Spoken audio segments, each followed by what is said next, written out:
오늘은 지난 70년간 세계 경제 질서를 뒤흔든 나라, 중국의 경제 이야기를 깊이 있게 풀어보려 합니다. 중국 경제의 성장 과정은 단순한 성공담이 아닙니다.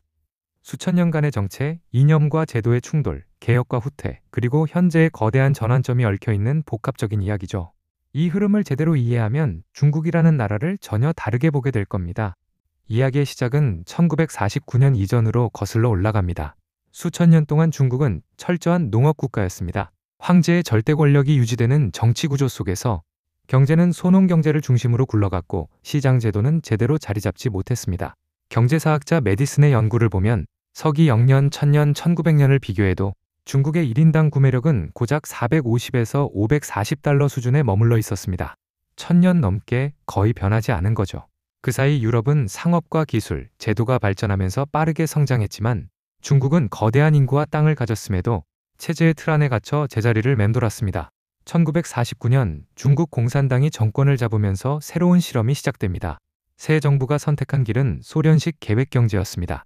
국가가 생산수단을 모두 소유하고 무엇을 생산하고 어떻게 분배하고 어떤 가격에 팔지까지 정부가 결정했죠. 시장의 역할은 완전히 배제됐습니다. 초기에는 소련의 지원으로 중공업이 빠르게 성장했습니다. 하지만 농업과 경공업은 뒤처지고 물자는 항상 부족했으며 경제는 점점 비효율에 빠져들었습니다. 1958년 마오쩌둥은 대약진 운동을 선언합니다. 철강 생산을 단숨에 2배로 늘리겠다고 했고 수천만 명의 농민들이 제철소로 동원됐습니다. 문제는 그 과정에서 농사가 뒷전으로 밀렸다는 거죠. 식량 생산은 급감했고 그 결과는 참혹했습니다. 1959년부터 3년간 전국에 대기근이 퍼졌고 3천만 명이 넘는 사람들이 비정상적으로 목숨을 잃었습니다. 경제는 후퇴했고 사회는 충격에 빠졌습니다. 1960년대에는 중소분쟁과 문화대혁명이 이어지면서 경제와 사회가 사실상 붕괴 직전까지 몰립니다. 1976년 마오쩌둥이 세상을 떠났을 때 중국의 1인당 구매력은 850달러에 불과했습니다. 같은 시기 유럽은 이미 1만 2천 달러를 넘어서고 있었죠. 세계와의 격차는 말로 표현하기 어려울 정도였습니다. 하지만 절망의 끝에서 한 인물이 등장합니다. 덩샤오핑입니다. 1978년 그는 개혁 개방을 선언하며 중국 경제에 새로운 길을 열어갑니다. 돌다리를 두드리며 강을 건넌다. 그의 전략은 체제를 무너뜨리지 않고 시장의 힘을 조금씩 끌어들이는 방식이었습니다. 가장 먼저 손댄 건 농업이었습니다. 그는 인민공사를 해체하고 가정책임제를 도입했습니다. 농민이 일정량만 국가에 내고 나머지는 자기 몫으로 가져갈 수 있게 한 겁니다. 이 작은 제도 변화가 농촌을 완전히 뒤바꿔 놓았습니다. 농민들의 의욕이 폭발했고 식량 생산은 단기간에 급증했습니다. 중국은 오랜만에 먹고 사는 문제에서 숨통이 트이기 시작했죠. 다음은 기업과 지방의 개혁이었습니다. 기업에 경영 자율권을 부여하고 지방정부에는 재정 책임제를 도입해 스스로 수익을 내고 개혁을 추진하도록 만들었습니다. 이는 지방 간 경쟁을 촉진했고 중앙의 지시가 아닌 아래에서부터의 실험이 곳곳에서 이루어지기 시작했습니다. 또한 금융과 무역, 제도 전반에서 시장 메커니즘을 빠르게 도입했습니다. 중앙은행 외환제도, 주식시장 등 서구의 틀을 차용해 시장 경제로 가는 기반을 깔았습니다. 1980년대의 중국은 지금과는 전혀 다른 분위기였습니다. 사상적으로 개방적이었고 개혁파가 주도권을 쥐고 경제 구조를 새롭게 만들고 있었죠. 수출은 급증했고 산업 생산량은 단기간에 2배로 늘었습니다. 경제는 다시 살아나기 시작했습니다. 1990년대에 들어서면서 개혁은 더욱 깊어집니다. 가격체계, 세제, 기업 구조를 바꾸는 본격적인 전환이 시작됐습니다.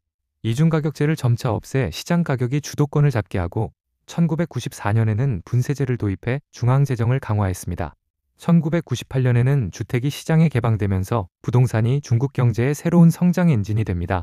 하지만 그만큼 부작용도 컸습니다. 지방정부는 토지 판매에 의존하게 됐고 부동산 가격은 치솟았습니다.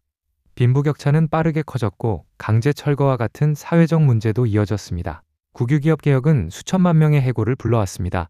6년간 4천만 명이 일자리를 잃었죠. 그러나 이 고통스러운 과정을 거치며 중국은 비로소 노동시장을 유연하게 만들고 민간기업의 성장을 촉진하게 됩니다. 2001년 중국은 WTO에 가입하며 세계시장에 본격적으로 진입합니다. 값싼 노동력, 대규모 인프라, 그리고 서방의 자본과 기술이 결합하면서 중국은 세계의 공장으로 급부상합니다. 수출은 폭발적으로 증가했고 2000년대는 중국 경제의 황금기로 기록됩니다. 도시화가 가속화되고 고속철과 대규모 건설, 인터넷 기업들이 성장하며 중국은 명실상부한 경제대국의 반열에 오릅니다. 그런데 지금 중국은 다시 커다란 벽 앞에 서 있습니다. 부동산 버블이 꺼지면서 성장의 엔진이 흔들리고 급격한 인구 감소로 노동력의 기반이 약해지고 있습니다. 미중 기술 전쟁과 글로벌 공급망 재편은 중국의 외부 환경을 근본적으로 바꿔놓고 있습니다. 정치적으로 권력이 집중되면서 정책의 예측 가능성이 떨어지고 시장 신뢰는 약화되고 자본은 빠져나가고 있습니다. 이건 단순한 경기 침체가 아니라 성장 모델 자체가 시험대에 오른 상황입니다. 미국의 주요 싱크탱크들은 중국의 미래를 세 가지 시나리오로 전망합니다. 첫째, 점진적인 구조 전환을 통한 관리된 둔화. 둘째, 일본식 장기 침체와 유사한 잃어버린 10년. 셋째, 체제 전환 실패로 혼란이 커지는 시나리오입니다. 어떤 길을 가든 과거와 같은 폭발적 성장은 기대하기 어렵습니다. 이 변화는 한국에도 직접적인 영향을 미칩니다. 수출, 기술, 안보, 문화 등 모든 영역이 중국의 궤적과 맞닿아 있기 때문입니다. 중국을 단순히 경쟁 상대로 보는 데서 멈추지 않고 그 구조와 흐름을 이해하는 것이 우리가 미래 전략을 짜는 데 필수적입니다. 중국의 경제 기적은 우연이 아니었습니다. 정책, 제도, 시장, 국제 환경이 정교하게 맞물리며 만들어진 결과였습니다. 하지만 지금 그 기적은 새로운 시험대에 올라 있습니다. 이제 중국은 성장의 시대에서 전환의 시대로 들어섰습니다. 이 흐름을 읽는 것이 앞으로 10년을 준비하는 핵심이 될 것입니다. 이것이 바로 중국 경제 70년의 진짜 이야기입니다. 다음 편에서는 비트코인의 숨겨진 진실을 파헤칩니다. 제작 과정이 쉽지 않았지만 여러분께 꼭 알려드리고 싶은 내용입니다. 구독과 좋아요로 힘을 실어주시면 큰 힘이 됩니다. 감사합니다.